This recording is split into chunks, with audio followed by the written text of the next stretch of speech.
think we can start now.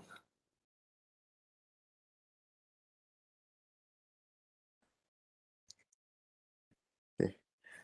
Assalamualaikum and very good morning to everyone. Okay, thank you for joining this webinar, which is jointly organized by University Utara Malaysia and University Tun Hussein Onn Malaysia. It is an honor to have all of you here. My name is Dr. Muhammad Arif Budiman bin Fauzan from University Tun Hussein Onn Malaysia, and today I will be moderating this webinar. Before we begin, there are some important notes needs to be taken. First, please turn off your mic or set in mute mode during the presentation. Each speaker will take around 1 hour for their presentation, and if you have any question at the end of the presentation, please leave the question on the chat box. I will read out the questions after the presentation ends. So without further ado, now I would like to introduce our first speaker. His name is Dr. Muhammad Haikal bin Abdul Aziz. He is a lecturer from Department of Chemical Engineering Technology in University Tun Hussein Onn Malaysia, THM. He received his PhD in Chemical Engineering from University Technology Malaysia in 2020 at the age of 27 years old. Prior to that, he used to work as a production engineer at BASF Petronas Sdn Bhd.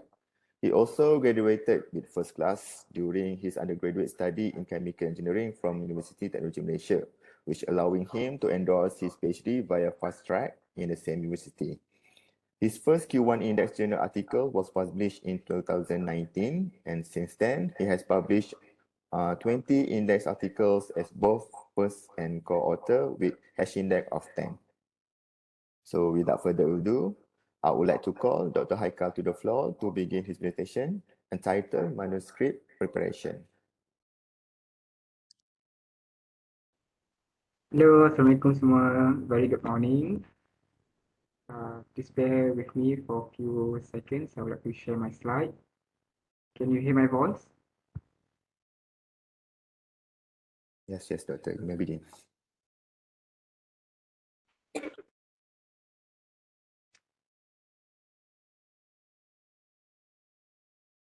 All right. So, Assalamualaikum and a very good morning. Thank you to our moderator today, Dr. Budiman. And also, I would like to let me thank all of you for joining this webinar today. My name is Dr. Muhammad Haikal bin Abdul Aziz. I'm from Department of Chemical Engineering Technology, University Tun Hussein Onn Malaysia. And as you can see on my screen, the topic that I would like to share today is how we can prepare a manuscript to publish in a Q1 journal, right? So I used to be a PhD student juga, like almost all of you here. So okay, saya rasa apa tu nak buat manuscript tu nak publish in quite Q1 journal is quite challenging during the early of my studies lah. And it's quite tedious and challenges. So and but back then I quite lucky because my supervisors and my friends are very supportive, and we also have very well equipped of instruments that really helpful in help me in publishing a Q1 papers. So yeah, publishing a Q1 paper, right? This can be quite challenging because most of the time 70% of the submitted manuscript to the journal being rejected. So it is a challenging task, all right? And wait, next.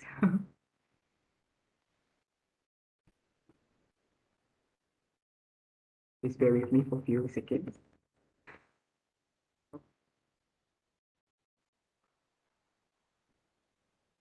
So yeah, and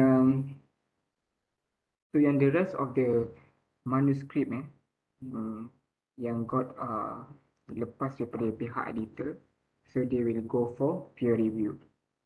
Then during the peer review, if you are lucky, you will get either major or minor corrections. So if you're unlucky, you will get rejected. So it's a very long journey to publish in a Q1 journal. So the reason why most of the editor reject your manuscript is the first one is other than the scope of your research is not aligned with the journal. Uh, the other reason is that the novelty of your research is a concern, right? And the second one is whether your research is important and whether it is up to date, all right? Uh, whether that your research question is something that has no one answered before, right?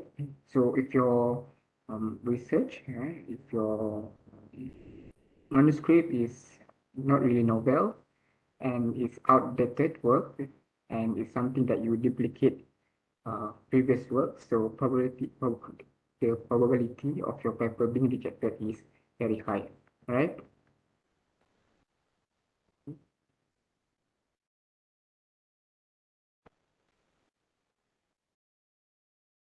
So there are some tips that I can share with you, how we can publish it in a Q1 journal. So my first tip is begin with the end in mind. So set your eyes for a Q1 journal. So of course, if you want to publish a Q1 journal, you need to read as much as Q1 paper as you can, right? Because the Q1 journal, they can be a benchmark lah. So based on my previous experience, I only read Q1 journal, with impact factor more than 5. So, and I only read the most recent one and the most that related to my works, right?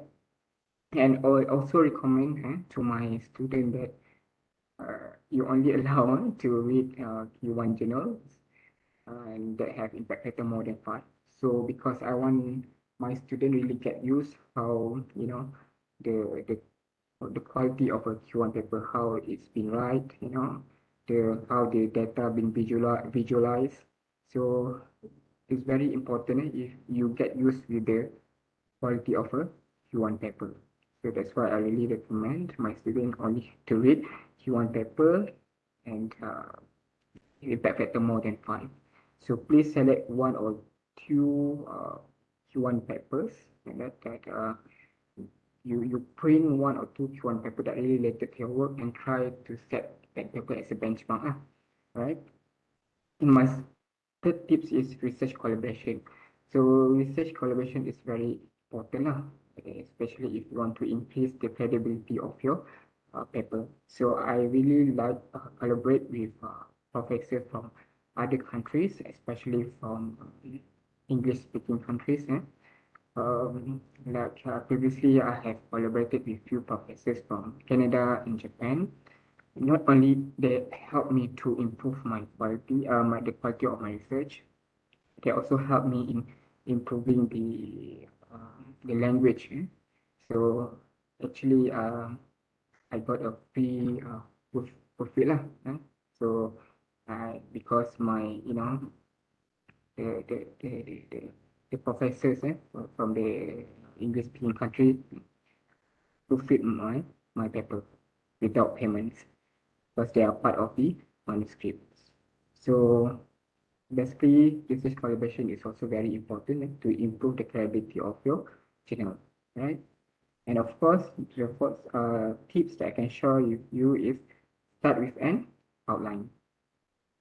You need to structure your paper before you start writing. So I will share this later on other slides, right?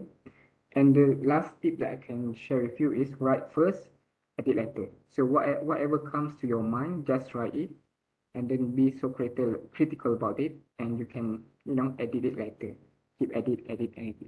So if you set bar too high, you want to accomplish many things in in a really short time. So it can be quite frustrating if you don't able to achieve that. I'm afraid that your motivation will go down, and so when it happens, so you tend to become writer blocks. You don't have the you don't know how to start to write. So step by step, all right, just write whatever comes to your minds, and without being critical about it, and you can keep and edit later. So and then at the end of the day, you realize, you know, it is actually a good paper, even though at the beginning you probably like, it's not really a good writings, but if you keep improve, at the end of the day, you will find out that, oh, it is a really a good uh, paper, right? So again, write first and edit later, right?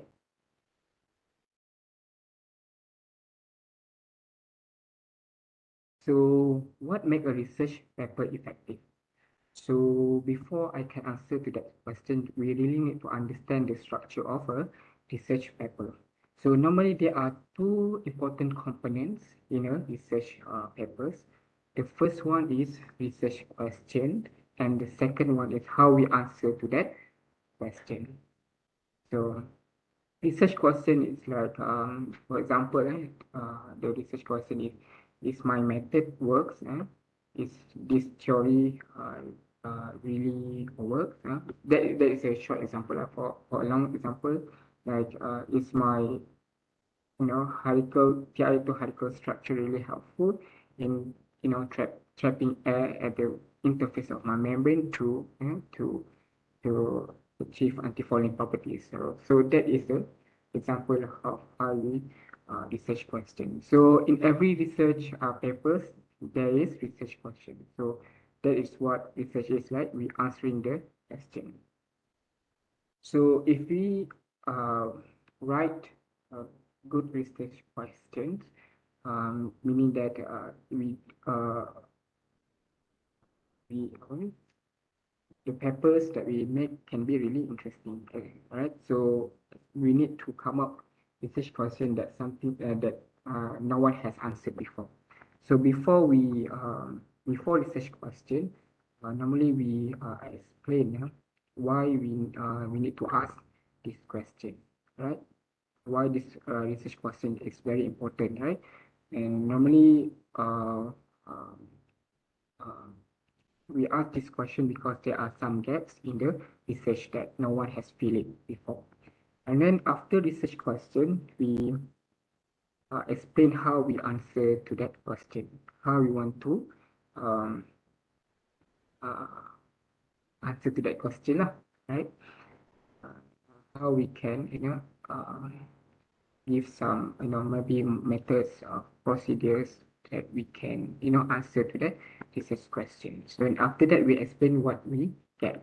So what we found. So it's very important because these findings uh, will uh, will help to answer to your research question. So there are basically four main points of your research question. The first one is introduction, which cover why this question and research question. And the second one is method. So basically, what is the procedure involved to answer to your research question? And then your findings is basically your result. And so this result will support to your research question. And also the last part is discussion. So in order to make the research paper effective, all right, the, um, so that your paper is really interesting to be considered by the editor to be published. The first one is your research question need to be really interesting lah. Really need to be interesting. Research question that no one has been answered before, and then your answer to that question is very compelling, right? Very compelling and interesting.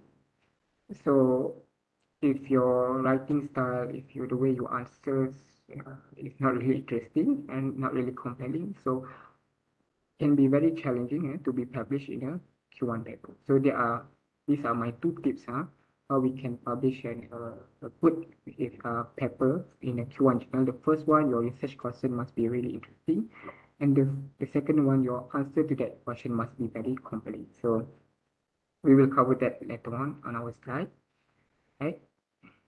So of course, before the introductions of our manuscript, there are title, abstract, and keyword.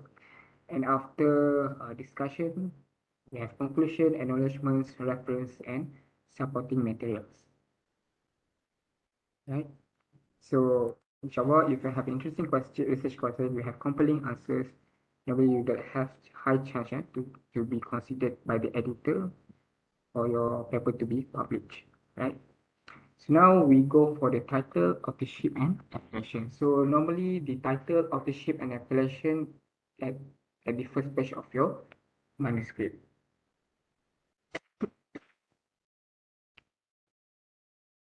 So the titles of your manuscript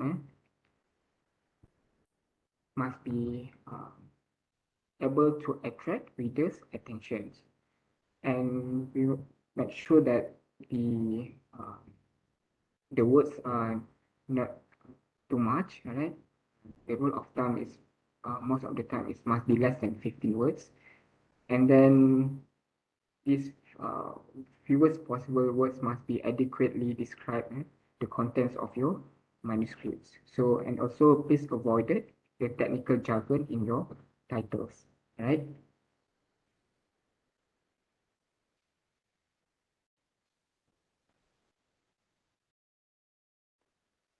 So, and then we go to the authorship. So normally in authorship we have first author, and then we have corresponding author. Corresponding author can be second author, third author, or the last in the authorship. And then we have a collaborative authors. So if you are involved with the master or PhD project, normally the student are the first author lah, and your supervisor is the corresponding author, because your supervisor own the projects, the ones who get the grants. Right? So the reason why corresponding author need to be your supervisor is because uh, the corresponding author need to be someone who to be in the institution longer, because probably one day the editor want to ask you something related to your manuscript, your paper, so they can contact to your supervisor. So if students are the corresponding author, so probably after you graduate, so you no longer work in the institution, so probably you work in other institutions. So probably it's very hard for the editor to contact you in the future. That's why corresponding author is your supervisor, so that the editor can contact you, contact your supervisor. And then after that we have affiliation address of the authorship. And also I really love to collaborate authors and professor from other parts of Malaysia, right? Especially from the English speaking country, because they really helpful in improving our language, English language, and also really helpful in increasing the credibility of our paper. So if they approve our manuscript, our research work, meaning that our research work is credible, because it's being approved by the prominent professors. And then after that, we put corresponding email to the application address. Now we go to the abstract and keyword. So the length of the abstract depends on your journal. But if the journal didn't state the length of the abstract, so the typical length of the abstract normally around 200 to 250 words, right? And please make your abstract concise. So normally at the first point of your abstract, we write the purpose and motivation, right? So you describe your novelty and problems that you have solved in your research works. And please at this first at the first point, please write it in a way that it can entice your reader interest. All right. Because if you manage to publish your manuscript, your paper, so the first thing that the readers will look out is your abstract and the title, right? So, and if your abstract is really interesting, right? So the readers will try to download it and read it. And if your works is really interesting, probably they will cite your paper. So that's why it's very important to write uh, uh, a good abstract, right? And after that, we write approach and methodology in your abstract. So clearly and briefly mention the approach of your research, right? And then the last part of your abstract, you basically write up your findings and conclusion. So in this part, do not use big language. For example, uh, the small populations or the small value. So we cannot know how small it is. So if you said it is small, so how much the value, right? You need to state the value of that. Um, for example, I state here I have a high contact angle against palm oil. So I state the values. It both nearly 120 degrees, right? And also, please consider the implications of your findings in the abstract, right? And the keywords are also important. They are the labels of the manuscripts. So if the readers wanted to read regarding certain topics, contohnya they want to read about amniphobic membrane. So in order for your papers to get listed in the search engine, you must ensure that your keywords state omniphobic membrane, so that when the readers search it in the, for example, in the Google Scholar or in the Sense Direct, they can find your paper, right? So it is also important if you can provide graphical abstract. So from I love to doing graphical abstract because it's in a way that I can entice the editor um, interest in considering to publish my paper, right? Because I want to make my paper, my manuscript, uh, really interesting. So one of which is I provide a graphical abstract. So here is the example of the graphical abstract of my previous work. So basically, I explain how I developed the hierarchical structure of TiO2 and I deposit it on the membrane and how it can improve the antifouling properties of my membrane. And I apply it in a membrane distillation, right? So if you're able to provide graphical abstract, then it will be really good, right?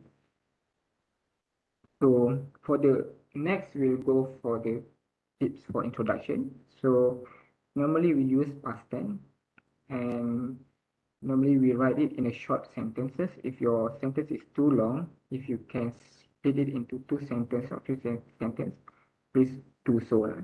So make a short sentence, right? And then if you want to write a scientific jargon, please define it. All right. And so the first paragraph of your introduction, right? Please attract the reader by highlighting the importance of your topics, right? So start with a broad statement and then make it specific. So this is the examples of my introduction. So basically, I'll start with the issue of the water shortage. So, and water shortage around the world is no fiction, but a real global phenomenon. Billions of people have no access to drinkable water. So it's something that major issue that we need to address, right? So we need to attract the reader by highlighting the importance of your topics, right? And then normally we start with a broad statement. So I start with a water shortage issue. So it is actually a broad statement, right? So my research not really, solve the water shortage,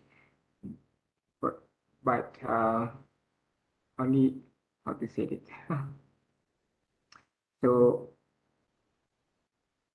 basically my paper only answer to my research questions, but not really solve the broad issue related to water shortage.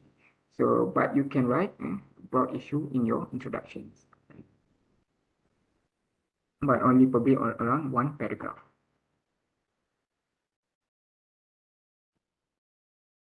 So this is examples, the useful English uh, words that you can use. For example, to date, research on blah blah blah blah has great momentums on blah blah blah blah. Right? So decades of research have focused on the question something, and it's widely assumed that, right? So these are some of the useful words that you can use in your first paragraph of your introduction, right?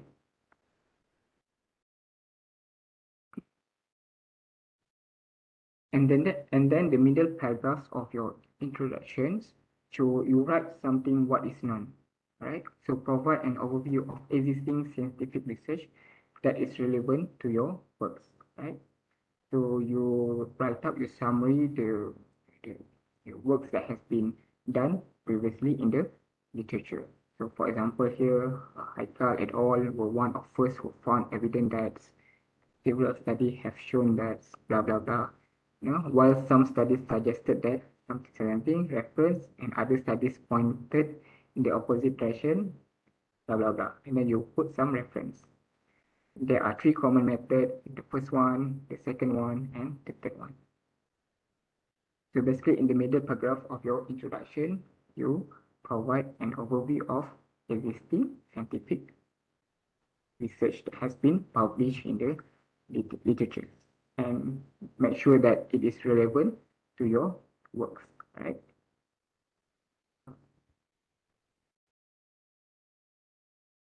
So here,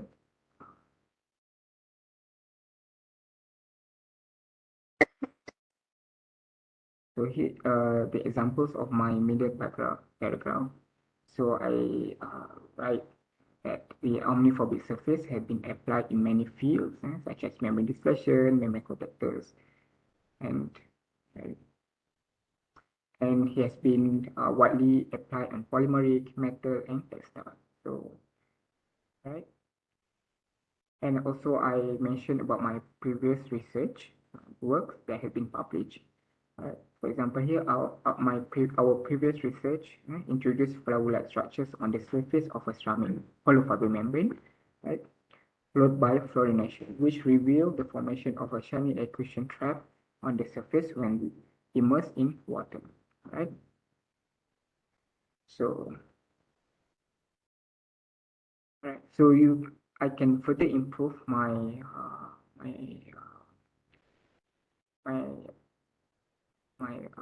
my paragraph, my contents here by adding like Tuteja et al. Were one of first who found evidence the formation of air cushions. So I add up another finding from other researchers, right?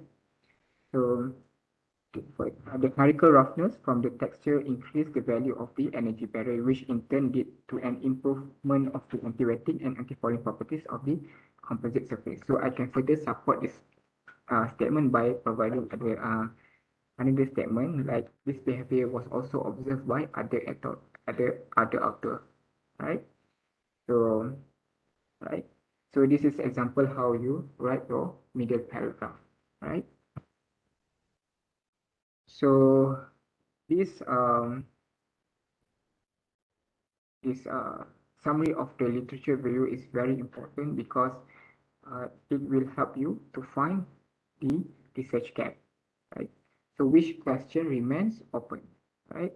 So identifying a research gap. So from your literature search, so what are research gaps that has not been fulfilled by the previous researchers?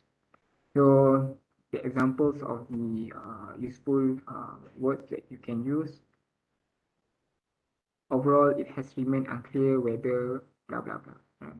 Taken together, it remains an open question whether something, right?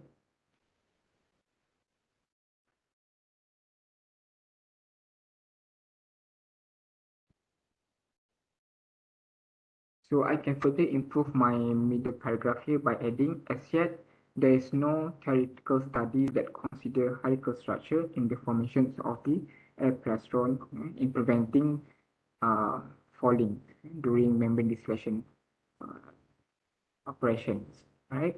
So I can further add the research gap in my research field lah. So and then the last paragraph, in line with our previous work, we present here a theoretical study that estimate blah blah blah, right? So basically in the last paragraph,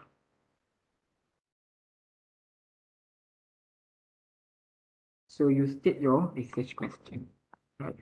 So for example, the goal of the present article is to blah blah blah, right? The research question of the present article is blah blah blah. Right. So my research question is that is it true that the hierarchical structure from the TI2 microflower, right, can really improve the robustness of the composite interface? So uh, that statement is a question lah. Tapi you boleh write in a proper manner, like in line with our previous work, we present here a theoretical study that estimate the robustness of the composite interface, right? Developed via hydrothermal and fluorination treatment based on two design parameters, the robustness angle and the robustness angle height. Okay.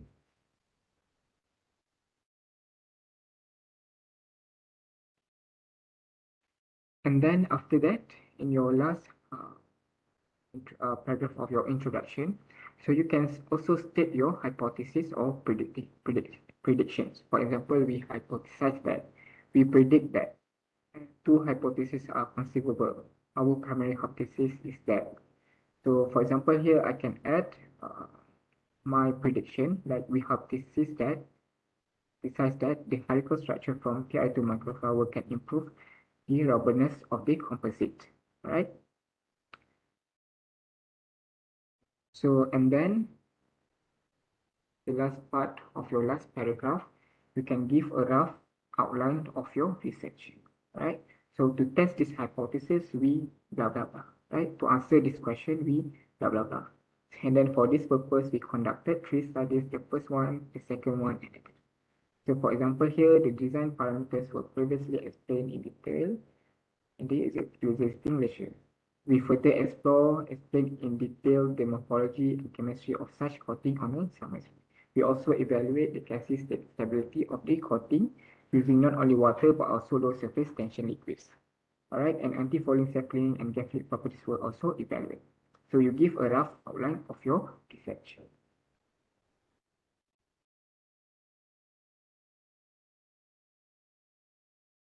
So next step is the tips for writing your methodology. So basically the goal of your methodology is you like to answer to your, how you can answer to your question. So basically you describe what you did to get answer to your research questions. Normally you use past tense and short sentences. And if you have a lot of amount of information, so you can use supplementary as your appendix, right? So how to outline your methodology? The first one, right? If you are doing experimental works, right? We state our materials, right? So for example, chemical A was purchased from, four types of material were used, first, second, blah, blah, blah. So the example here, the ball clay was purchased from Zibo Alway, right? Import and export for Ltd China. And perfluorodiacetylene or CA were supplied by Sigma, right? And so forth. And then after that, you write the procedures, right? A description of your methods, right? So here is the examples of the procedures on how to fabricate ceramic substrate. So for for the fabrication of the ceramic substrate, ball clay powder was compressed in a home-built press to cylindrical pellets of about 13 millimeter diameter and 0.4 gram weight. Right? So then the sample was sintered in a Markov furnace under the following sintering profile. The first, second, and third, blah, blah, blah. So this is how we write the procedure. So it is a descriptive, so no need to really explain too much in your methodology, right?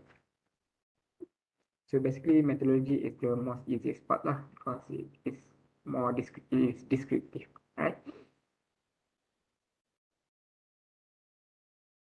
So you can also add data analysis in your methodology. So it is optional, but I really like to do so because I would just want to be transparent, right? So here, for example, we analyze the data using certain software, right? The value of my data reported is an average of a set of data. So berapa data yang you consider lah, right? So here, for example, the advancing and receding contact angle were measured by increasing and decreasing the drop volume by 1 microliter. At least 3 measurements were made to obtain an average value and a standard deviation, right? So you can add some information regarding your data analysis. It is optional, but I really recommend to add it and to improve the quality of your manuscript. Right? And then the next step is results. So of course, in a result, you have figures, right? And tables, right? So figures are very important. It tells a story, right, through data visualizations and give your readers some insight they could not get from reading the research paper you cite. So normally, in order to get the best figure, we integrate multiple data sets in a visually appealing way, right? So if you have extensive amount of information, you can use table, or you can also make it in a graph, all right, to summarize your data, and then we can compare your data with the published others data that have been published by other researchers, right? So what kind of information is your figure trying to convey? So there are three types of figures that we can convey our data or methods. The first one is illustrative. So this is our plan. So for example, here is the figures on the flow of the methodology. So no, and here is the examples of the illustrative figures. You draw some illustration, you describe, for example, here how this GO membrane, graphene oxide membrane, being modified to attach perfluorocarboxylic acid. So they did some illustration to describe that, right? So that this is, for me, is very important to add in your manuscript, so that the editor will get interested to consider your paper to be published, right?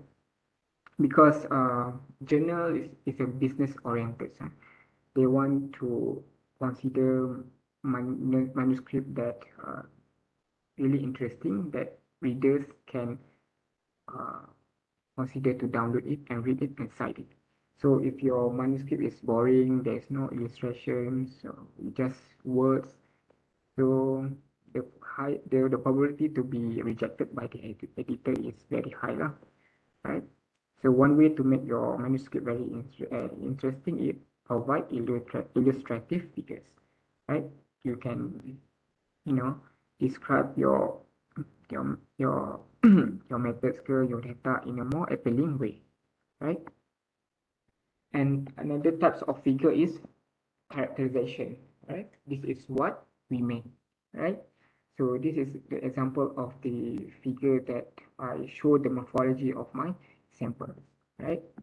So I want to highlight that my sample is very unique. It has very high Ripple structure. So that's why I really put it in my figure. I really highlight it so that I want to make the editor to really interested to my works, right? And then I put some illustrative figures in my uh, in this figure, right? So this is the examples of the characterization figure, right? So here they put same image of their membrane, right? So yeah, so if you can provide something like this, so it can make your manuscript more appealing, right, to the readers, because they really wanted to know how these researchers managed to able to get this kind of morphologies, right, and how the methods involved in fabricating in getting this morphology. So from this image, the readers will get attracted and they will decide to download, read, and cite your paper. So that's why it's very important to put interesting figures. And the other types of figure is application, right? This is what it does.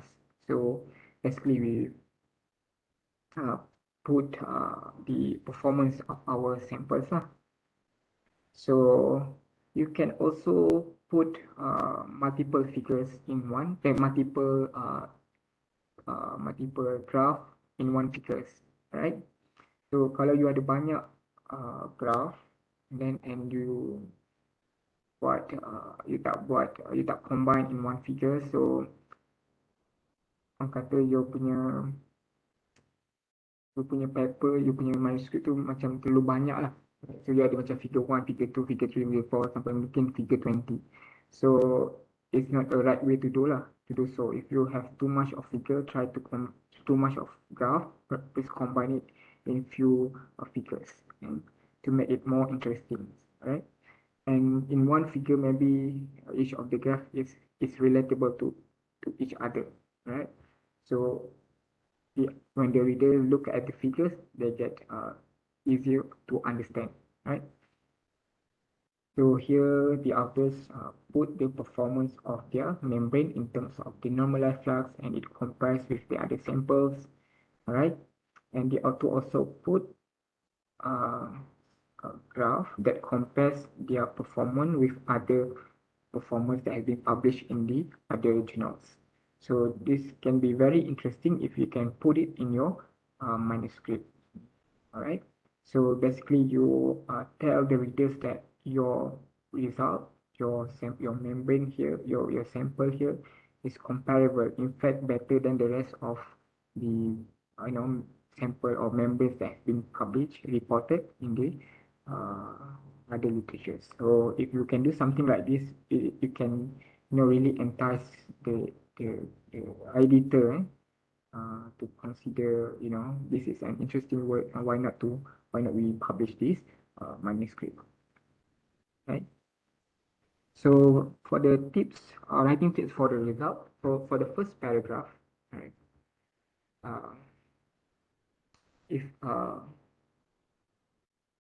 so we basically, if applicable, describe the steps or limitations of your results, right? So here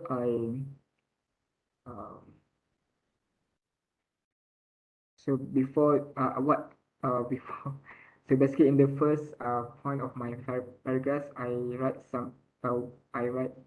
uh, how to say this, the apa yang kita buat sebelum kita analyze. So please describe that. For example, here the functionalization of fluoroacetylene to high ripple TiO2 microflowers, right?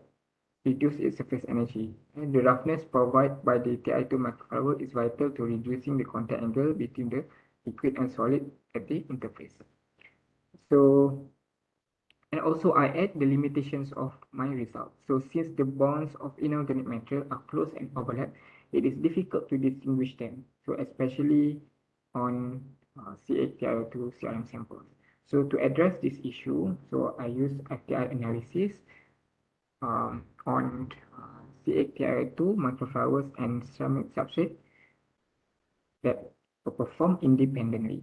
So if you got an issue, you can also write it and how you address it. So this is a way that you can make your your your your writing more interesting lah, right? Just do some brief introductions, and you can also write some limitations and how you address it if applicable. And then the subsequent paragraph, you can state your main result, right? So for example, here first we investigated whether blah blah blah blah. The results shows that the difference between blah blah blah. The results shows a significant correlation between blah blah blah. So here for the example, for my paper, I write the TiO2 network of the retail structure of the bond vibration have absorption band between blah blah blah, and this is corroborated by the sharp and intense band at blah blah blah blah. All right. So you just state your main results.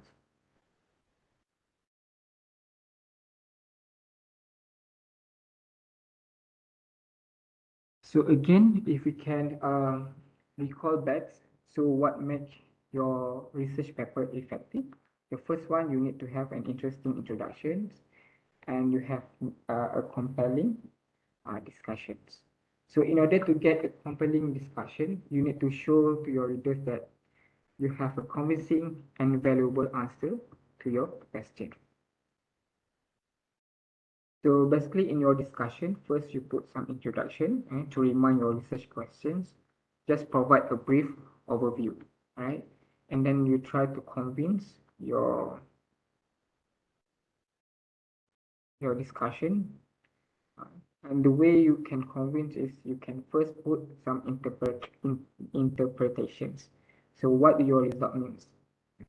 Are there any several interpretations regarding with your results? And also you can write some limitations of your results. All right. So if you're able to address to your limitations, so it can be interesting, right? So even though there are can be the negative parts of your manuscript, the limitation of your study, but if you're able to address that, it can be an interesting part, right? So yeah. And also, in order to make your discussion more valuable, you, the first one is can do integrations, right? So how your result, how your finding fit into existing research, right? And then you can also write the implications of your findings. How does the finding from your results valuable? Does it improve our understandings, right? So for the integration, you can compare your results with other results that have been published in other journals. Are there any conflicts? If there are any conflicts, can you suggest the reason behind it, right? So if there is no conflict, so maybe you can put some, you know, statement from other journal that can support your findings. So you do some integrations. All right. So kalau you just write you discuss your result tanpa compare your result with other literatures, so can be quite boring. So the way to make it interesting, try to integrate your result with other result that has been published before, and write the implications of your finding. So in the this discussion paragraph, the first one, you just write a brief introduction, right? So here the examples of introduction. So a hierarchical structure with micro nano roughness can aid in the trapping of air beneath liquid, and such a system can promote gas attracting behavior. So to expose such gas fluid properties, the bubble gas interaction with CaCrM and CaCl2CrM was carried out by immersing them in water, right? So and then The next step you can do is some interpretation. So figure 12 shows that the gas philic behavior both sample with air in water. And for this particular sample, we observe an instantaneous reduction in air bubble contact angle, and the droplets are completely absorbed within nearly 2 minutes. However, in the case of other sample, the air droplet contact angle remained nearly constant at 80 angle after 8 minutes of observation.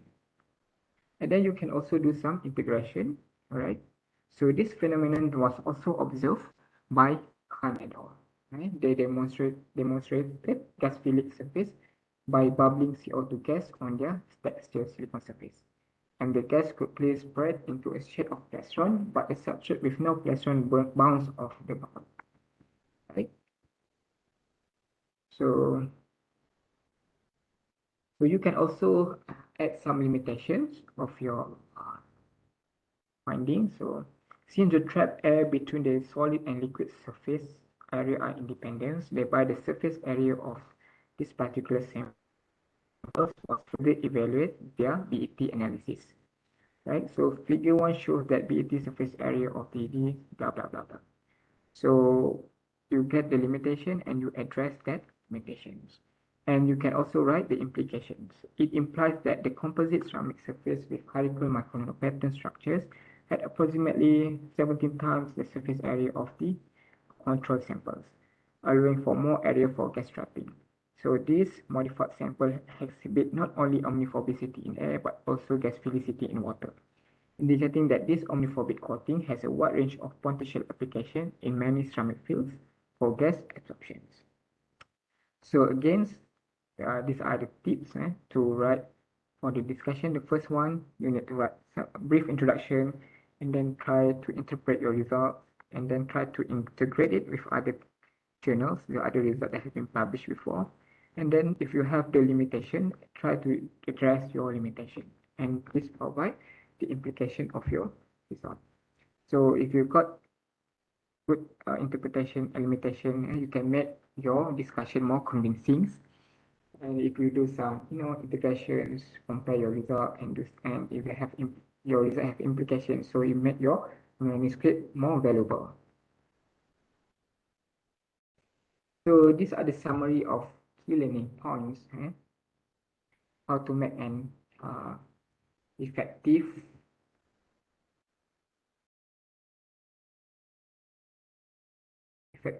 manuscript, alright, research paper. So first one, you need to have interesting question. And the second one is you have a compelling answer to that interesting question, right? So in order to get an interesting question, of course, your research must be very significant, important, something that no one has been carried out before. And of course, it has to be novel, right? So in order to,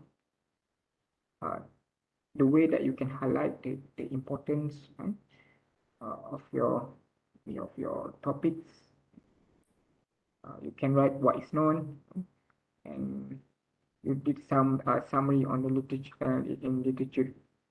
You're doing some summary of literature review, all right? And then you find a gap in your research, which question remain open, and state your research question, and you can state your hypothesis and predictions. And then in order to get a compelling answer, all right, you need very convincing and valuable discussion. And please apply these 4 steps in making your discussion more convincing and valuable. The first one is you have to have a good interpretation and try to integrate with other studies. And if you have limitations in your findings, please try to address it. And then please highlight the implications of your results, right? So I think it's already 1 hour of my presentation. So I think I end my presentation today, right? So again, in order to make an effective research paper, right, you need to ensure that your works have interesting question and you have a compelling answer to that interesting question, right? Thank you. Okay, thank you so much, Dr. Haikal, for the very wonderful, interesting, and impactful presentations. So now I would like to call for any question from the audience. But before that, we have one question on the chat box from Rosni. Doctor, keywords can repeat words in title or should different one or use different one. Maybe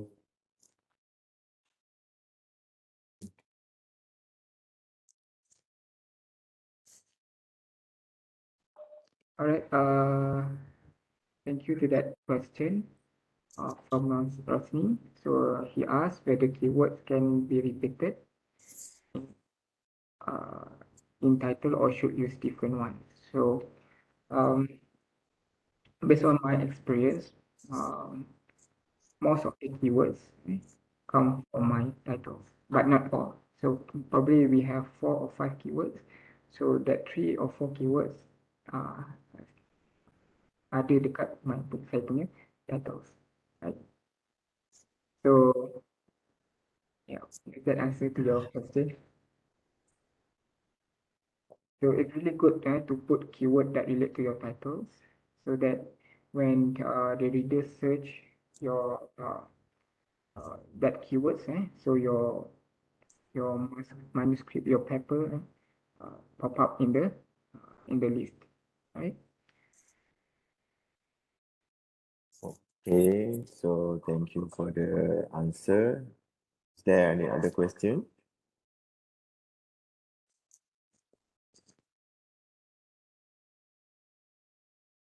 So if no, I would like to ask Dr. Haikal. Oh, there's one.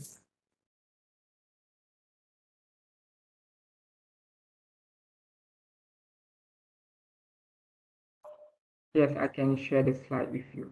Right? So I will share in the chat box. Okay, let me ask the question first. Okay, Dr. Haikal, apart from what you have presented, do you think author background is one of the key important to publish in certain journal, especially in high index journal? From my point of view, is very important lah. It can be quite politics, but the reality is very for me is very important because um they can increase the help in increasing the credibility of your papers, right? So if you have co-authors that are prominent in your research, so if you want to make them as an author, of course they will read first, right? They will read first and then they validate. So whether your research is on par to their standards. So if on par, they will approve that and agree to be part of the manuscript. So if they agree to be part of the manuscript, if they have read it and they give some comment and you address the comments and they satisfied it, meaning that your paper is credible, right? And um, it's a one way to increase the chance of your paper to be published in a high impact journal, right? Okay. Okay, thank you so much, Dr. Haikal. So is there any don't have any question? Thank you so much, Dr. Haikal, for your presentation and for answering all the questions. And now I would like to introduce our second speaker for today's webinar. Her name is Dr. Siti Khadijah binti Badillah. She is a lecturer from School of Technology Management and Logistics, University Utara Malaysia. She received her PhD in Chemical Engineering with Chancellor Award and Best Student Award in 2018. During her PhD study, she was actively involving with publication where she succeeded to publish more than 14 articles in Q1 and High Index Journal as first and co-authors. Currently, she is entitled at 19 for H-Index in Scopus and 21 for H-Index in Google Scholar. So without further ado, I would like to call Dr. Siti to the floor to begin her presentation entitled Publication Process. Okay, thank you so much, Dr. Budi. Can all of you hear me and see my slide? Sure, Dr. But please make it full screen, please. Okay. Yeah. Okay, Bismillahirrahmanirrahim. Assalamualaikum warahmatullahi wabarakatuh, and a very good morning to all of you. So I am continue from the top one by Dr. Haikal in publication process. So Dr. Haikal has teach us on how to prepare the manuscript for specifically for Q1 journal. So this is just a little bit before we start about me. So this is my education background. I am engineering based student. So I'm taking a bachelor degree in civil engineering from UMP. Then I pursue my study in master degree in mechanical engineering from UTHM. And then I do my PhD in chemical engineering in UTM. So this is some achievement I got during my PhD. So I would like to recommend all students here to participate in all activities during your PhD, such as exhibition, conference, and so on. All right, so what is Q1 journal? So before we start to write a manuscript and submit for manuscript, for Q1 journal, we need to know what is quartile. So actually for quartile, we have 4 stages, 4 rank, Q1, Q2, Q3, and Q4. So of course, Q1 is a better one. So Q1 is actually a shorthand for the first quartile or the top 25% of the subject area. This rating are updated yearly and usually run on a 3 or 4-year cycle. So to be noted, this rank is actually can be in any rank, Q1 to Q4. Sometimes Q1 can be for Q2 and Q3, and some of Q4 journal, they can upgrade into Q1. So based on the performance for each year. Okay, so although besides Q1, besides quartile, we actually have WOS index and also Scopus index. So it is actually when we said about quartile, so it is actually in the group of WOS and Scopus. So this is actually answer from what Dr. Budi asked for Dr. Haikal, why we need to publish in Q1 or high impact journal. So this is actually why we need to publish. So because our publication is in the quartile Q1 to Q4, so it is easier for our manuscript, our publication to be cited. As you can see from the slide, so for the Q1 to for the Q1 journal, we have received the citation easily compared to the manuscript that published in the conference. So when we publish in quartile Q1, so we can increase our H index. So this is what we mean by H index. So this is very important for academia and researcher. So the H index is an author level metric that attempts to measure both the productivity and citation impact of the publication of a scientist or scholar.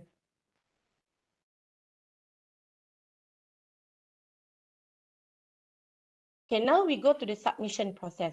So after we did our manuscript, like Dr. Haikal gave out to us just now, so we can submit our manuscript. So before we submit our manuscript or article, this is some component that we need to prepare.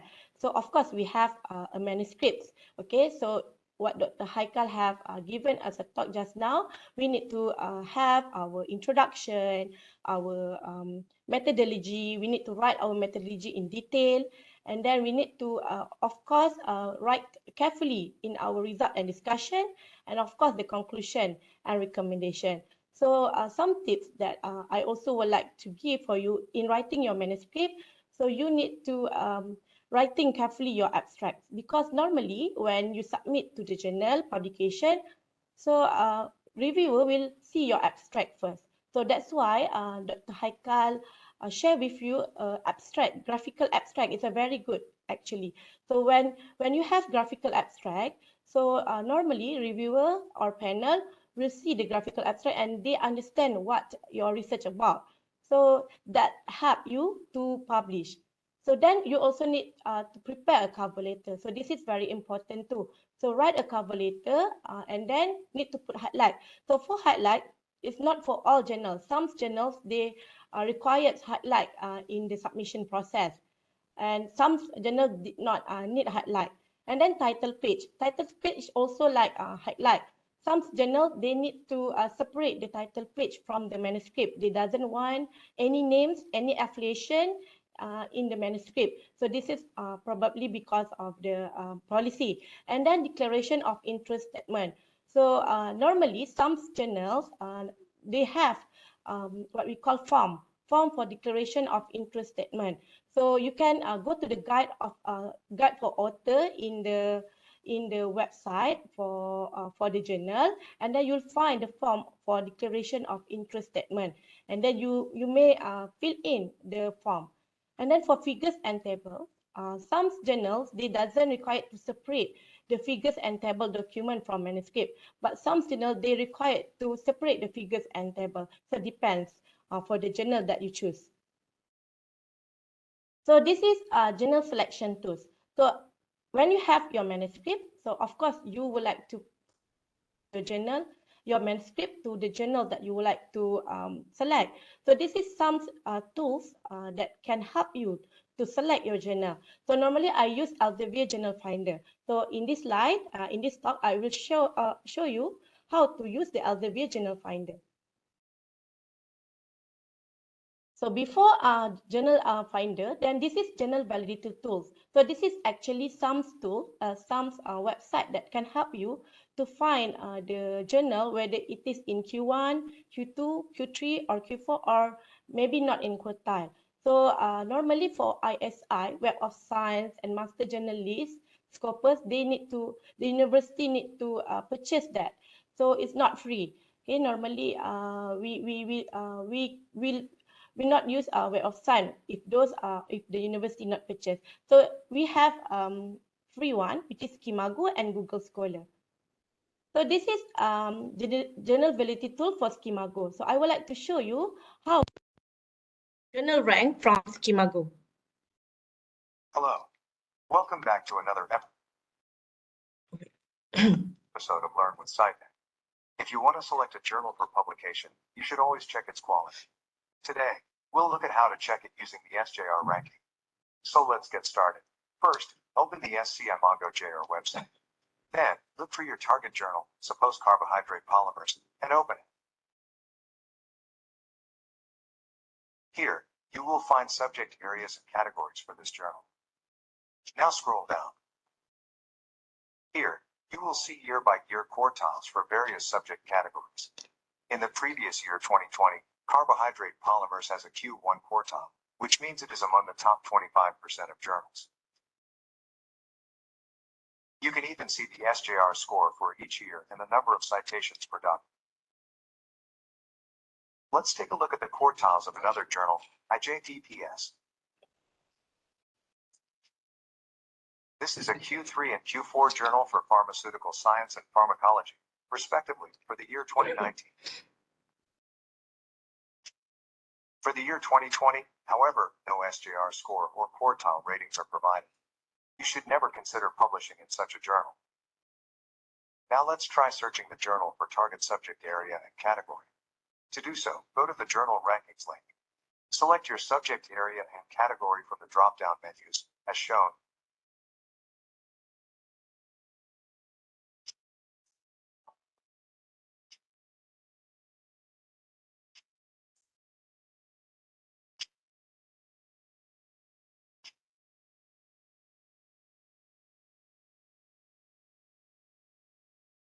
You will be able to see journals arranged according to their SJR scores and quartiles.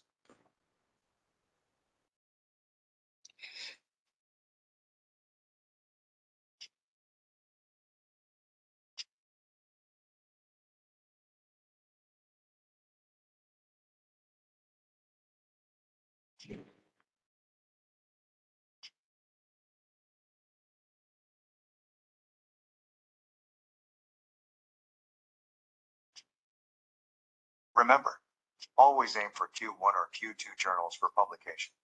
Also, always double-check the journal's indexing. It must be listed in Scopus, SCI, SCIE, or PubMed. Okay, so that is a video on how to use the Schemago. So it can be concluded that it is very important to us to know the journal that we want to submit in which quartile or maybe in which rank. Okay. So this is example for Elsevier Journal Finder. So when you have your manuscript, you have your title, you have your abstract, you have your keywords. Okay, then you can find your journal and you are ready to publish. So this is Elsevier Journal Finder. So you can click, you can Google Elsevier Journal Finder, and they will be pop out the link, and then this website will pop up when you open the Elsevier Journal Finder. Then what you should do is you copy and paste your title here, and then your paper abstract, okay, and then your keywords. Then you can click Find Journals. And then this journals selection will be pop up. Okay, so there are various journals that you can choose. So there are some criteria that you should consider when you choose the journal. First is acceptance rate. So as you can see from the list of the journal here, so the acceptance rate is different. So what is meaning by acceptance rate is actually the easier, when the acceptance rate is higher, it will be easy for you to publish.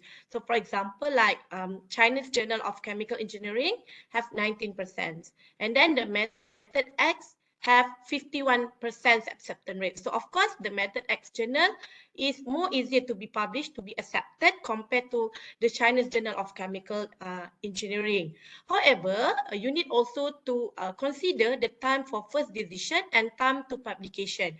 So although the acceptance rate for the Chinese Journal of Chemical Engineering have low acceptance rate compared to Method X, but the time for the first decisions is only 4 weeks. It means that when you submit your journal, so the decision whether it was rejected or it will be accepted with minor or major correction or without correction, so the time will be only 4 weeks. Compared to Method X, the time for first decision is 10 weeks.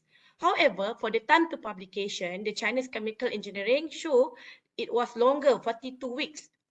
Compared to Method X, 3 weeks. So don't worry, because time to publication is only for the volume and page number. So normally when your publication, when your manuscript has been accepted, so it will be there in the Elsevier or Science Direct. So however, it will be no volume and page number. But yes, you can put your manuscript as what we call ready index, okay, have been published.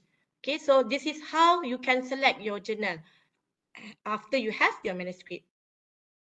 So this is a type of journal. So actually we have various type of journal.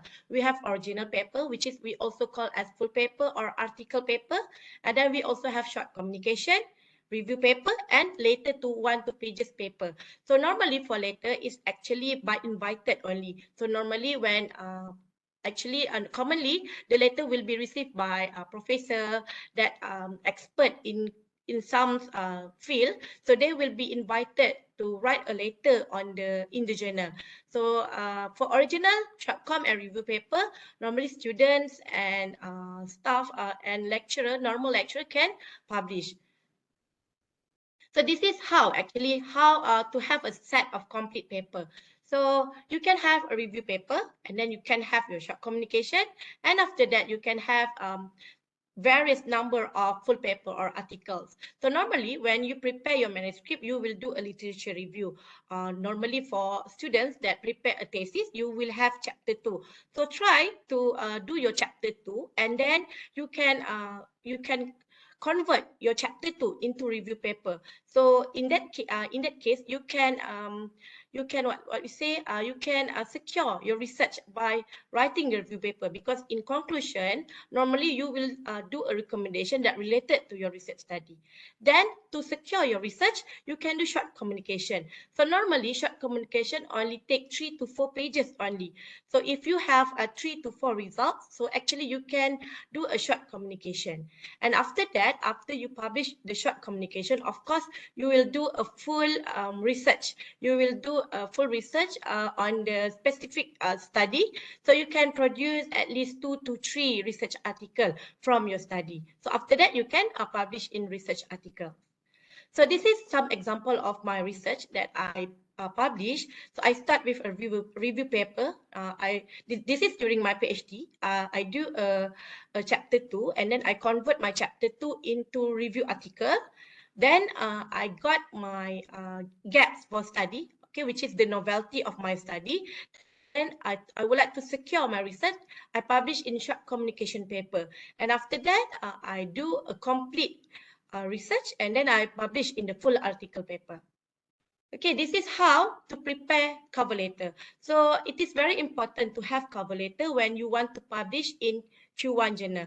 So try. So actually, for students, you need to submit using your supervisor account. For example, if you want to submit for Elsevier, so you need to have your supervisor account. So ask your supervisor whether he or she want to submit your manuscript, or maybe your supervisor will ask you to submit by yourself using his or her account. So this is how you prepare the cover letter. So first, you need to have the journal name. And then, of course, this is very important. You need to have a title of manuscript and the reason why you choose the particular journal.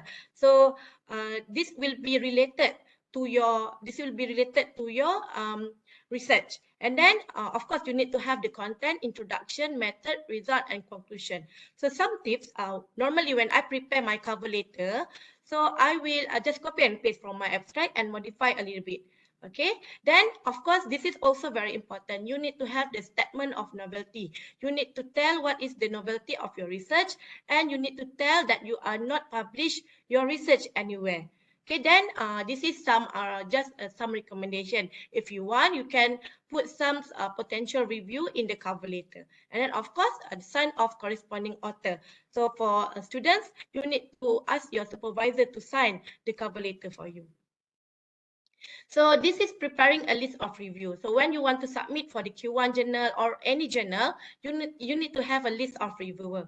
Okay, so this is some suggestion on how you to select the reviewer. So normally you can select from your supervisor, right? Pioneer of the product or pioneer of the research study. Then you can also select your supervisor friend, right? Supervisor's friend, or maybe your friends that same field. Okay, and then of course you can select from your reference. Okay, from your manuscript you will have a reference, so you can select some of the reference to be your reviewer. So next is what you need to prepare is highlight. So some journals it was compulsory to prepare highlight for submission process. Okay, so this is some example of the highlight. So highlights are mandatory for some journal.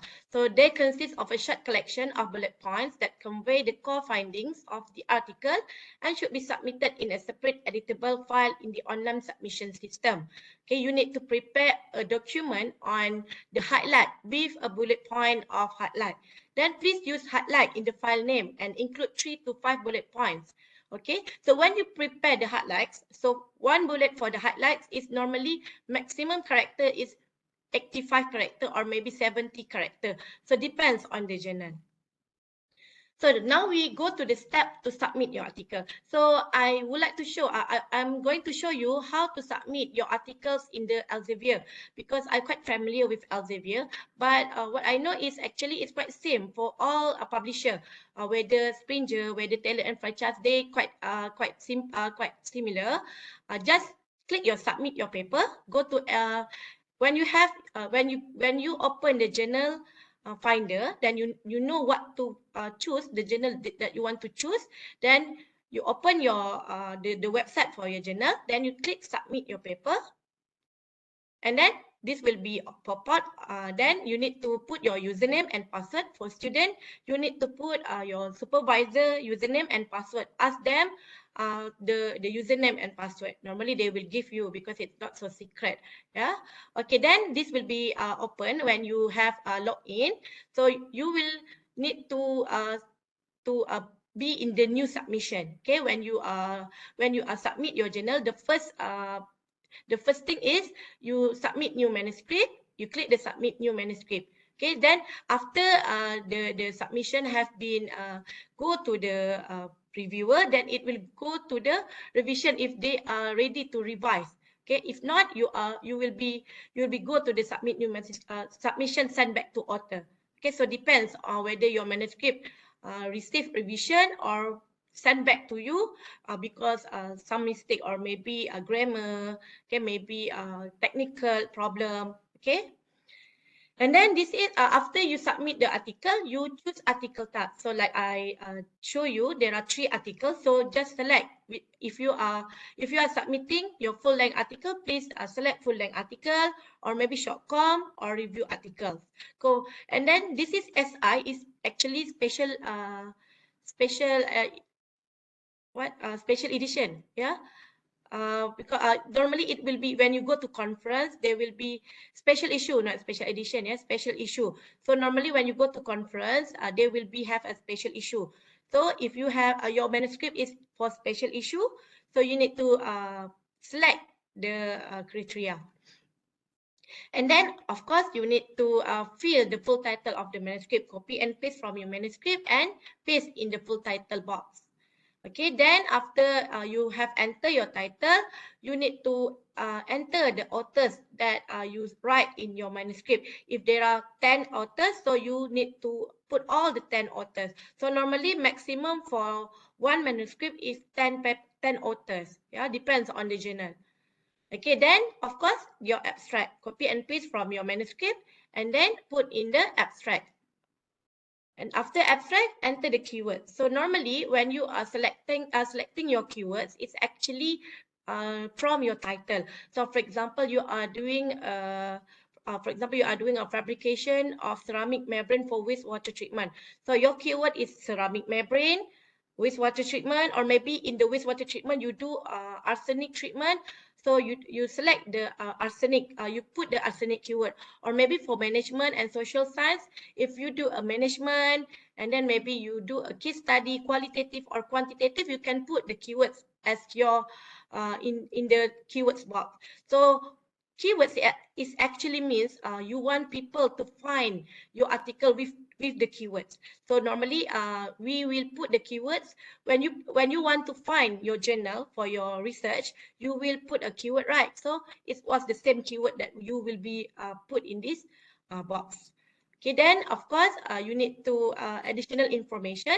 Okay, so whether your authors permit to after the editorial process. So normally just answer I agree, and then you confirm that you mention all the organization that funded, and then reviewer. So you have a suggest reviewer. So this is why you have a list of reviewer. So normally journal need to have 3 reviewer. So some reviewer they need 5 to 6 reviewer. So depends on the journal. So this is opposed review, which means you need to put the opposed review that you doesn't want to review your paper. So some tips actually just fill this in the blank. Okay, just leave it in the blank, because when you this is just some recommendation. So from my experience, when you put the opposed review name, so sometimes they will take the opposed review as your reviewer. Okay, so some tips that so just left blank for the opposed review. And then you can attach your file. Okay, you can attach your cover letter, your manuscript, your declaration of interest statement. So the star here is compulsory to upload the document. So depends on the journal. Some journal they want separate title and manuscript. Some journal they want separate figure and table. So before you submit, you need to read the guide for author first. Okay.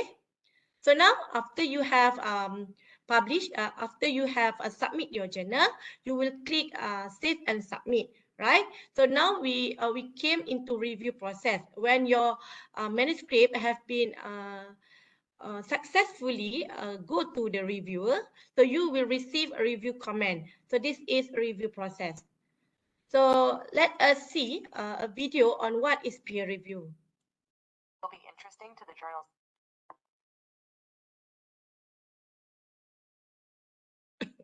If you've published research before, you're probably already familiar with the peer review process. But in case you haven't, or have never thought much about why the peer review process is set up the way it is, here's a refresher. Each journal does things a little differently, but when an author sends in a manuscript for publication, it usually undergoes screening to make sure it's ready for review.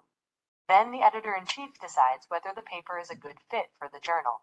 Typically, the editor-in-chief is interested in whether the work fits the scope of the journal, will be interesting to the journal's target audience, and is generally performed at a high level. If it doesn't meet these criteria, the manuscript may be rejected. But if the manuscript seems promising, it's assigned to an editor with subject area expertise, usually an associate editor. This editor also critically evaluates the manuscript, considering the scope, whether the work moves the field forward, and if the results are of high quality. Only if the paper passes this test too does it formally enter peer review. At this point, the associate editor selects scientists with relevant expertise to review the manuscript. Some reviewers may decline the invitation, and it may take several weeks for the completed reviews to come in. Once the editor has enough high-quality reviews in hand, he or she then makes the decision to accept, reject, or request a revised manuscript that addresses the reviewer's concerns. This decision is based on a combination of the reviewer comments and the editor's personal evaluation of the manuscript. Typically, the authors don't know who has reviewed their paper. This process is called single-blind review. Some journals may opt for a double-blind review, in which both authors and reviewers are unknown to each other, or the review process can be completely open. Regardless of the type of review, peer reviewers are critical to evaluating the suitability of the manuscript for publication. Although at least 2 editors assess the manuscript even before it goes out for review, the most rigorous vetting falls to the peer reviewers, who are likely to be subject matter experts and therefore in a better position to offer valuable and specific commentary. Okay, so that is a video on peer review. So getting published, challenges ahead. Of course, when you want to publish your journal, your manuscript, so there are many challenges. The editors, so for students, of course, the challenge is first your supervisors and maybe co-supervisors as well. And then after that, the editors, okay, first is the editor board, and then after that, the reviewer. Okay, so there are many challenges to be published. It's not easy. Right, so this is peer review process. Okay, this is summary from the video. So when you're the author, you prepare the manuscript. So you will submit your manuscript to the journal editorial board. So in this stage, actually, it's not it's not received by reviewer yet. Okay, it was only screening for the technical, your format, your reference format, and then some grammar. Okay, then after that, if if the manuscript doesn't have any problem, it will go to the editor, and then editor will pass your manuscript into the reviewer. If not, then your manuscript will be sent back to you to correct your technical, your grammar. Okay, normally you need to show, if you have grammar problem, you need to show proof that you have correct your grammar by submitting it for the proofreader and so on. Okay, so editor review authors. So this is the key character, the key persons that responsible for the your journal publication. So this is duty for the editor, reviewer, and author. Okay, so for editor, publish the decision. Okay, the editor is not the persons that review your manuscript. Editor is the one that will select whether your journal, your manuscript is okay to be submitted, to be accepted for the journal or not. And then after the editor selected the manuscript is okay, then he or she will submit your manuscript to the reviewer. Okay, then the reviewer will check your manuscript. So there will be a major or minor comments. So, or maybe if your manuscript is Okay, so you can publish without any revision. And then authors is your responsibility. You need to reporting the standard, data access and retention, originality and plagiarism. So this is very important. Okay, no plagiarism. Okay, multiple, redundant or concurrent publication. So for example, you have 5 articles. You have 5 manuscripts. So 5 manuscripts must be different. Okay, each manuscript must be different. So there are no redundant results. Okay, acknowledgement of sources and then authorship of the. Okay, so this is our peer review. So is this summary for the video? So peer review is an evaluation process in which experts critique the work of individual or group seeking recognition, publication, or funding. So peer review is actually someone that can comment your manuscript. Okay, so this is actually a very good process. So when you do your writing manuscripts and then you submit for journals, they will read your publication. So, and then if there are some comment, okay, they can comment and you can modify your manuscript to be better. Okay, and then an evaluation process in which expert critique the work of individual or group. Okay, this is same slides. And then what is peer review for the publisher? So they rely on effective peer review process to uphold not only the quality and validity of individual article, but also the overall integrity of the journals they publish. Okay, so this is different for each publisher. So we have various publisher. Okay, we have Springer, Elsevier. Okay, we have Taylor and Franchise and so on. Okay, so objective of peer review. There are 2 key functions for review process. First is act as filter, and then second is improve the quality of research. So when you publish your research, so review will comment your research, your manuscript. So whether your discussion is enough or not, or maybe for those that do an experimental study, so whether your experimental study is enough or not, should be added or not. And then specific questions sometimes is why you select the material. So sometimes the review comment, they will ask something that you doesn't need to put in the paper. For example, you do your research by doing a novel material. So the review will ask you why you choose this material. So you need to answer the review. You need to answer the review questions because it just for his or her knowledge. Okay, so doesn't need to put in the manuscript sometimes. Okay, then IDM is an essential part of the publishing process, and then identify the strength and weakness of ideas and approaches. So when you prepare your manuscript, it was your idea, it was your novelty, and no plagiarism from previous work, or maybe you will adapt from previous work, but with some modification. So that will be your novelty.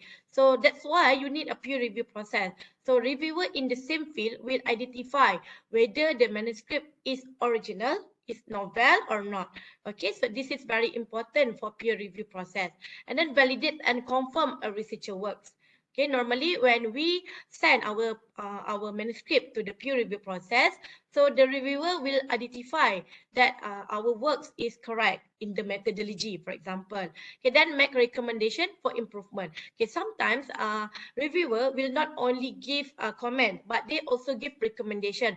For example, if you need to put something, so maybe you need to have maybe for you in your data you doesn't have any standard deviation.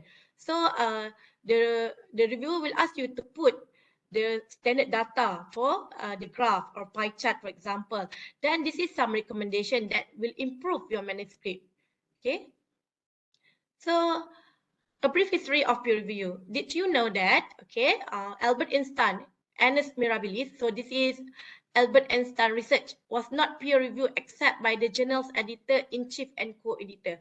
So this is just for our information. Okay, Albert Einstein research is not not go to the process of peer review, but was reviewed by the editor itself.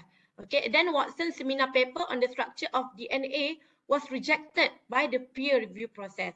Okay, can you imagine Watson, which is an expert in the DNA, also was rejected in the peer review process. So it's normal when we get rejected. Of course, we need to do some modification. We need to correct our mistakes in the manuscript. Then we can resubmit into different journal or maybe in the same journal. Okay. Then this is type of peer review. There are 7 type of peer review. We have journal article. Okay. We have conference proceedings. Or we in the conference, when we go to conference, we also need to go the peer review process, but not so complicated compared to journal article. And then book manuscript, grant proposal also need peer review.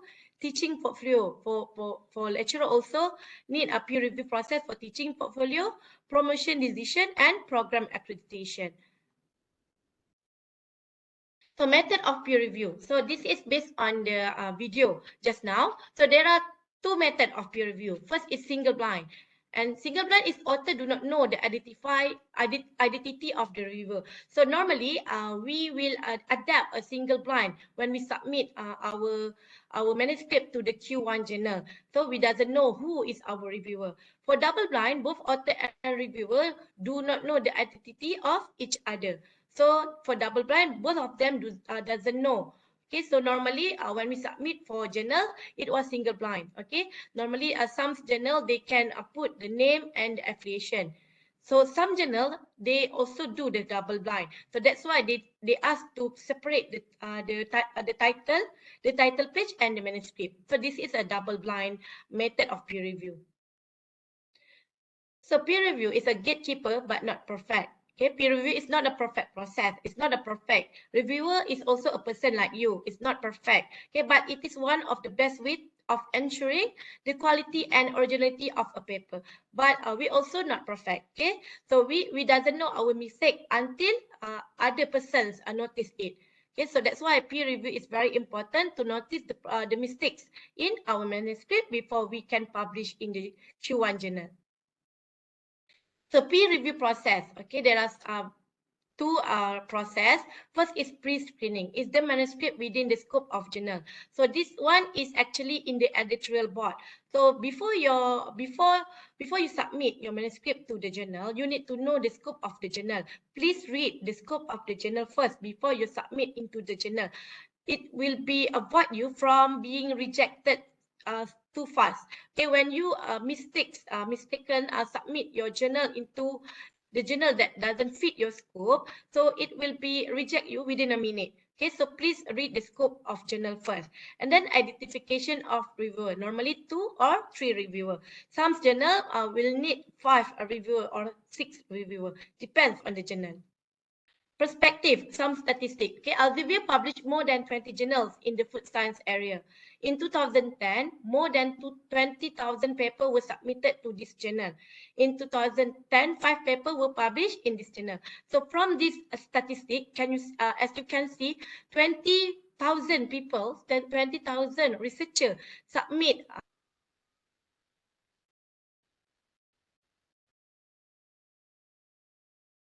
have been accepted. So it's not easy. It's about 1.5, right? That be published. So it's like a competitive actually.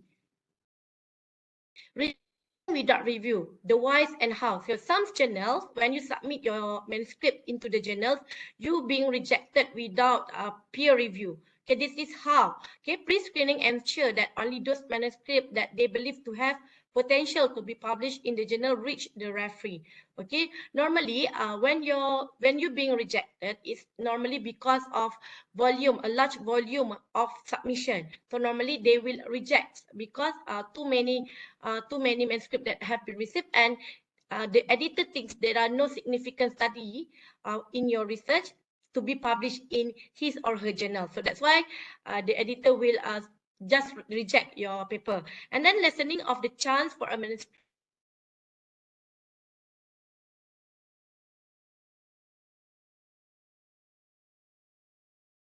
want to reduce the volume of the volume of the submission. So that's why it reject. So that's why like Dr. Haikal talked just now, it's very important to prepare a good abstract. And if you have a graphical abstract, so you can put the graphical abstract in the submission because it will make your submission interesting. Okay. What are journal editors looking for? Okay, actually the wow factor, a subject or theme that shed light on and give insight into a perplexing problem. The wow factor is actually depends on the title. Okay, some tips actually when you want to write the title for your article, please select a very wow term. For example, the novelty. Okay, you can put a novel, what, right? Or maybe some when you try to find a very wow title. For example, I just find a title in the Science Direct. The author put the title like mirror in the mirror. What is the brain cancer? It's very interesting title. So make your title interesting. Make your article attract for the editor. Okay, you can put any title. Okay, just like I said. Okay, research with high novelty. Okay, of course you need to have a research is not so novelty, but you can make it novelty by writing it high novelty.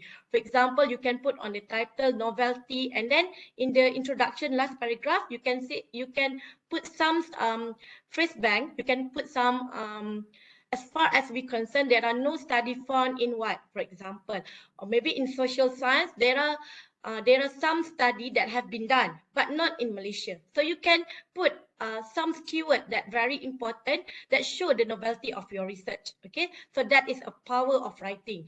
And then value of practical research and theoretical implications. Manuscript that have been written clearly, concisely, and well, and be in the correct format. So when you prepare your manuscript, please avoid the mistake for the format. Okay, please write carefully, and then please normally author will not write the methodology carefully, so please write your methodology carefully in detail. So because by writing the methodology in detail, so the author, the editor, and the reviewer will understand what you do, and no question will be erased. And then fit with the scope of the journal. So this is very important. If you do about a management, please do not submit to engineering and vice versa. Okay, please submit your manuscript into the scope that fit your research. The appropriateness of the work for the journal. Citability, the paper increase the journal citation metric. So actually some tips, yeah. If you want your manuscript to be accepted, so for example, I want to submit for the Ceramic International. Normally I will have at least 10 reference from their journal. Okay, it's just like attract the editor. Okay, just just to attract them, please acknowledge me. Yeah, so please cite your reference should be have some reference from the journal. Okay, and then this is your chance to speak the editor directly. Okay, so this is very important when you prepare the cover letter. So it's actually you want to ask them to show them your manuscript is novel. So mention what will make your manuscript special to journal. So maybe you can put some words that what is different with your manuscript with others, with the published one. And then the cover letter provide the chance for author to persuade the editor of the significance of their work in a less formal manner than what is written in the manuscript itself. Okay, for cover letter you can write like that. Okay. Some advice from editor. So this is some example I get from internet that advice from editor. So some people who send paper simply send it to the wrong journal, and that becoming increasingly the case. This can be frustrating as an editor. So this is because of some students, they do not submit to the journals that followed their research field, research scope. Okay, so please avoid that. I imagine there are some people who spend their life spending their papers to journal that don't want to publish them, not because they're not good paper, but because they're just in the wrong place. Okay, so publish your manuscript to correct journal. So sometimes we also doesn't know which correct journal. Sometimes I have experience. I submit into I do a ceramic material, okay, and then I publish into Ceramic International. Of course, the name for the journal is tally with my research, but I got rejected because they said doesn't fit my scope, doesn't meet my scope. Okay, actually we also doesn't know what they want. Okay, so the solution is, if you got rejected, so submit to other journals. There are so many journals that related to your study. Reviewer reports. Okay, one bad review, one good review. The bad one, like it, but it was really superficial. I don't think they understood it. The good one didn't like it much, but the review was just wonderful. So actually it's luck, like Dr. Haikal said just now, it's luck. Okay, when you are lucky, so you can get a comment from reviewer. If you're not lucky, you didn't even get to pass your manuscript into the reviewer. Okay, so pray. Okay. Typical review comments. Okay, this is a common review comment. Lack of clarity in writing, presentation, poor organization. Okay, then logic of argument in unclear. Okay, author is unaware of relevant existing work. This is normal. Okay, normally you will be rejected because they said your work is not novel. So that's why it is very important to write what is your novelty. And then author misinterpret existing research theory, flawed experimental design, data is not convincing, flow, contribution to theory, research or practice is not apparent. So this is some common review comment for the rejection one. Okay, recommendation of reviewer: reject due to poor quality or out of scope. Accept without revision, and then accept but need revision, either major or minor. Okay, so normally it is very lucky if you can accept but need revision. So don't worry, don't be sad if you're getting major revision, because some of you doesn't even can receive revision. Okay, so just it's lucky if you can receive your revision for your manuscript. If revision is required, review will clearly identify what aspect need attention or revision. Okay, the possible verdicts. Okay, so out of scope, okay, reject, resubmission is not recommended, reject, okay, resubmission after amendment is recommended, and then minor correction and major correction. Okay, sometimes if you have major or minor correction, you can also being rejected. Okay, so normally when you have received your revision for your manuscript, you can also being rejected. So this is because you not answer the review comment. So yeah, because sometimes the review comment is headache, right? So but please, okay, answer all the review comment. I have experience when the reviewer asked me to add experiment. Okay, so it will be, it will be frustrated. But yes, I answer the review comment. I add my experimental study and I put in the manuscript. So Alhamdulillah, the paper has been accepted. So yeah, you need to be humble. Okay, if the reviewer asks you to do that, just do. Okay, because it will advantage for you for publish in Q1 journal. And then the possible verdict, the last one is accept. So this is a very lucky one. Okay, if your manuscript have been accepted without revision, it's like an heaven. Yeah. Okay. Next is what revision means. Major revision. The editor believes that your article contains information of potential importance, but a number of major issues were raised. Okay, so major revision is normally you have a quite number of questions from the reviewer. Okay. Minor revision. Okay, the editor found your manuscript potentially acceptable for publication, provided you make some minor adjustments. Sometimes a grammar, and then maybe correct your formula, and then maybe sometimes write your methodology in detail. Okay, so it will be considered as minor revision. Okay, surviving the peer review. Put yourself in the reviewer's shoes. Okay, sometimes when you have prepare your manuscript, try to read your paper like a reviewer. Try find the mistakes. Okay, even though it's your manuscript, try to find mistakes. Okay, because people not perfect, right? So develop a well-organized, clearly written manuscript. Okay, normally when you write your manuscript, please write in the well-organized. Start with the abstract and then introduction, and then research methodology, result and discussion. Okay, so in the methodology, if you have diagram for the methodology for the experimental student, experimental research, so try to draw your research in experimental.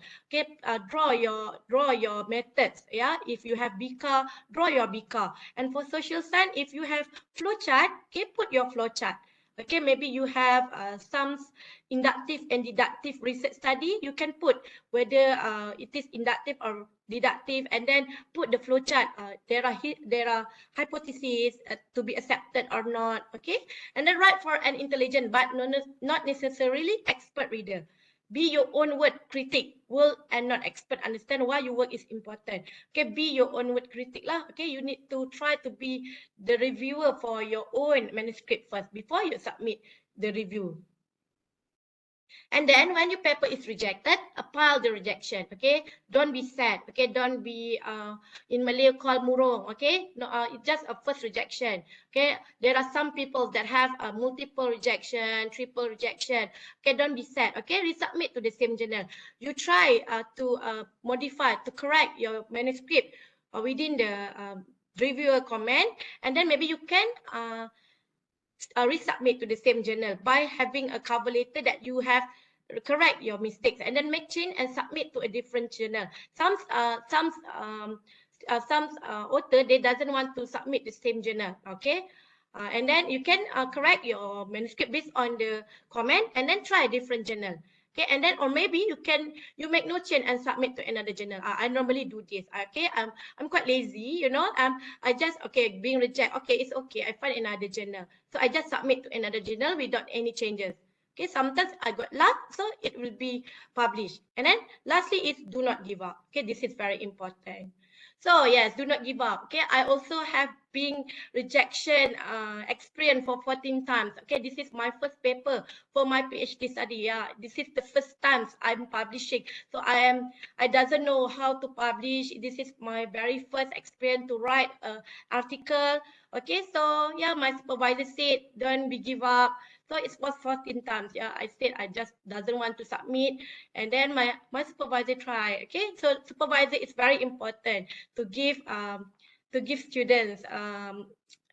Yeah, so this is actually when I published this article, it doesn't have any quartile. Okay, it was only Scopus index.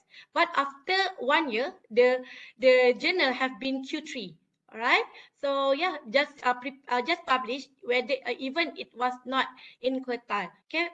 Although in Scopus it's okay. So general reason review reject your paper. Okay. So this is quite same with previous slides. Okay, so just go through. Okay, your English, your methodology, and then conclusion. All right. And then how to deal with review reason, review reject your paper. Respect the opinion of reviewer. Even if they are wrong, answer politely. Okay. Although some review comments is like want to shoot us, right? It doesn't want to accept our paper, but still it accept with major correction. So just answer them politely. Okay, thank you for the recommendation. Thank you for your comments. Okay, for your information. Okay, please answer the review politely, and then you should fulfill what have been requested by the reviewer. Otherwise, you reply by a polite, reasonable explanation. Okay, normally if you have been asked to add experiment, for example, and you think the experiment is not necessary for the manuscript, so reply by a polite, reasonable explanation. So thank you for the suggestion. Okay, I would like to apologize, but for your information, this manuscript is focused on what, and then the recommendation that you have been asked is not significant for this manuscript. However, thank you so much. It will be recommended for future research. Okay, so you can reply them by a polite, reasonable explanation. Even if they ask you stupid or silly question, you should answer it professionally. Okay, sometimes they ask why you do like this, why don't like that. Okay, so you will feel like what is this question, right? So just relax. Okay, just answer them. Okay, do not mix the comment. Even if the reviewer gave you the same comment, you must answer them separately. Okay, this is very important because they will not receive the comment, the first comment by reviewer 1. So the reviewer 2 will not receive the same comment as reviewer 1. So need to answer them separately. Highlight your correction in the manuscript. Okay, highlight. If you add some explanation in the manuscript, highlight with yellow, right? And then if you like pink, can highlight with pink. Okay, do not modify the comment. Okay, please do not modify the comment. And then do not add any requested material that may lead to another review round. If the reviewer not ask you about that specific things, please don't do that. Please don't do about the what they doesn't ask. Okay, this is sample of answer to reviewer. Okay, so I just want to show you this is my reviewer, my manuscript that have been submitted, and I received major revision. So yeah, you know, I answer all of this. Okay, this is the reviewer comment. They ask why it like that. Okay, why is the mechanism like that? So I explain them with the figures. I not put this figure in the manuscript, but I explain them with figures. Okay, so you need to answer them, make them understand what is your research about. Okay. Okay, so perhaps this is last slide. So as some additives, proofread your manuscript. Okay, this is some recommendation that some proofreader that I always use. I will always use Dr. Razaimi from Proofreader United. You can also select other. Okay, this is Dr. Razaimi is chemical engineering. So from social science, from mechanical engineering, you can find another proofreader that related to your study. Okay, this is a very good proofreader. And then Dr. Nazra is my friend. So I also use her to proofread my manuscript. And then carefully write your abstract. Need to start intro, method, result, and conclusion. So abstract is very important. Editor will read your abstract, not your full articles. Okay, the reviewer will read your full article. So that's why your abstract is very important. And then choose your reviewer wisely. Normally select from your reference or choose your supervisor colleagues. Okay, so you need to find someone that can help you, not to shoot you, not to reject you. Okay, then use referencing tool and not or Mendeley. So this is very important. Why? Because when you got rejected, you want to submit to other journals, they use different tool, they use different style of reference. So that's why it is very important to have to write your article using referencing tool, because you can just automatically change your reference. Okay, and lastly, never give up. If get rejected, submit to another journal. Okay, so that's all. Thank you. Okay, thank you so much, Dr. Siti Khadijah, for the very impactful and wonderful presentations. And so now I would like to open the floor for any audience, for any questions from the audience.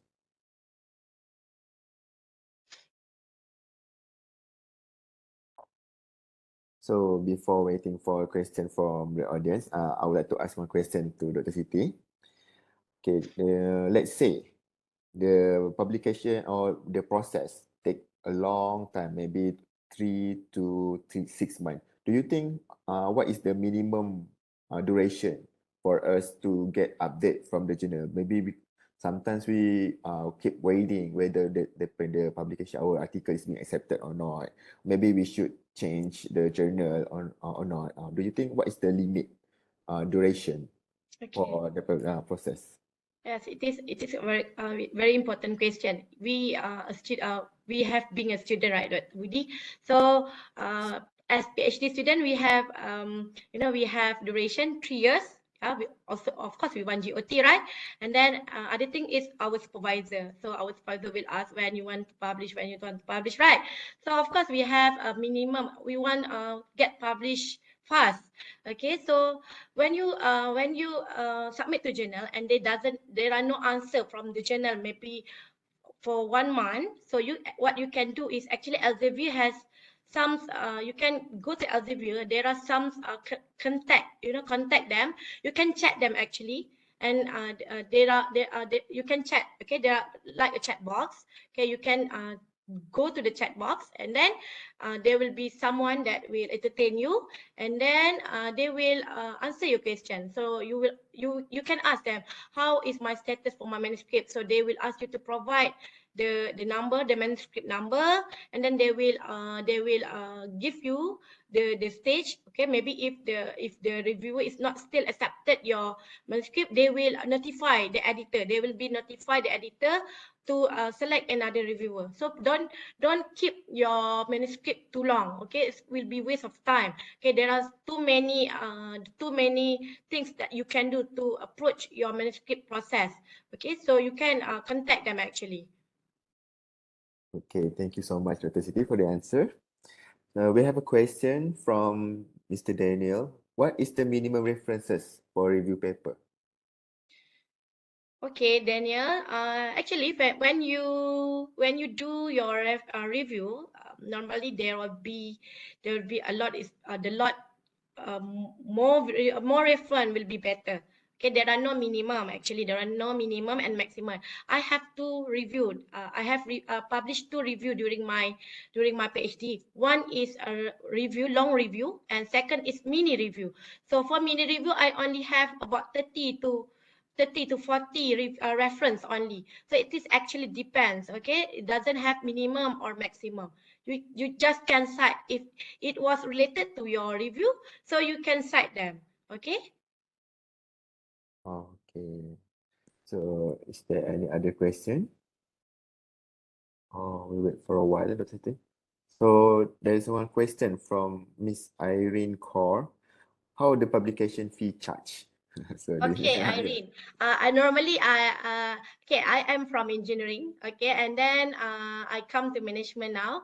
So yeah, they will ask about the publication fee, and sometimes they were willing to pay about 9,000 ringgit. You know, it's quite expensive. Normally, I doing my PhD, I never pay for the publication. Yeah, my supervisor will ask for the free one. Okay, so normally for Elsevier, when I'm doing my PhD, the Elsevier is free. It's free of charge. But now they have two. They have two, what we call two option. You need you can choose whether you want to free or APC. Okay, you have a publication fee. So please choose the free one. Okay, if you want free, so please choose the free one. Okay, normally they will publish although you choose free. Okay, so yeah, as a student, please, I think it will be okay if you choose free. It's okay, because this paper is actually quite expensive, you know. When we convert into Malaysia ringgit, it will be more expensive. So please choose free. And then if you think that your research have high novel and it can be published, so please choose free. It doesn't have matter, doesn't have different if you choose free or paid journal. Okay, thank you, Doctor. Is that answering the question? So if there is no question, so I think, Alhamdulillah, finally we have reached the end of our webinar. But before that, I would like to call all participants to turn on your camera for photo session.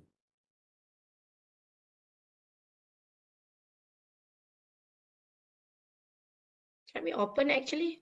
This is Can? this is a webinar, right? Webinar form. So we cannot. I think cannot.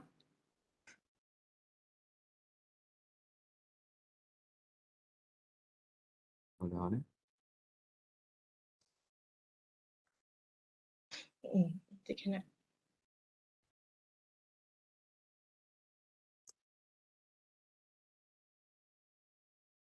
Oh, there's one question.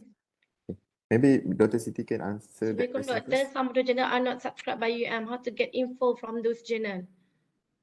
Oh, when you okay, Khairul, when you want to submit, it doesn't need university to subscribe. Okay, you can open the website by yourself.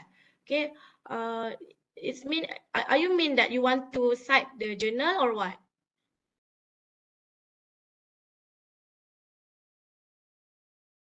if you want to read the articles that not subscribed by UAM, actually we have it's not illegal, it's not legal, actually illegal. It's, you have Sci-Hub, you know, Sci-Hub. I also use the Sci-Hub during my PhD, but I do my PhD in UTM, so most of the journal is subscribed by UTM. Okay, so maybe you can ask your friend that that the university subscribe the journal. Maybe you can ask help from your friends. But for if you want to publish for your manuscript, you doesn't need subscription from university. You can go to all websites. Okay, you can just open the journal website without subscription from the university.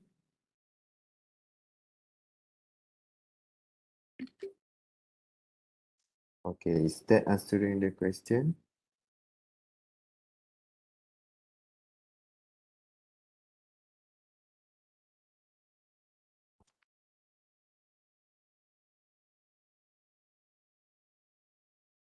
Okay, so okay, so without any question, I think we could end our webinar for today. So sorry for the photo session. I think this is we cannot do that because this is webinar setting. So thank you for the wonderful presentation from the speakers and to all participants for joining this webinar. And hopefully we can hope to see you all again in another webinar. Assalamualaikum and have a nice day, everyone. Okay, thank you so much, Dr. Budi, and all. Dr. Siti, please share the slide, please, on the chat box. If you How to share? Is there any? Oh, it's the link from the link. yeah, you can give the link. Google, maybe you Google Drive or anything. Okay, try.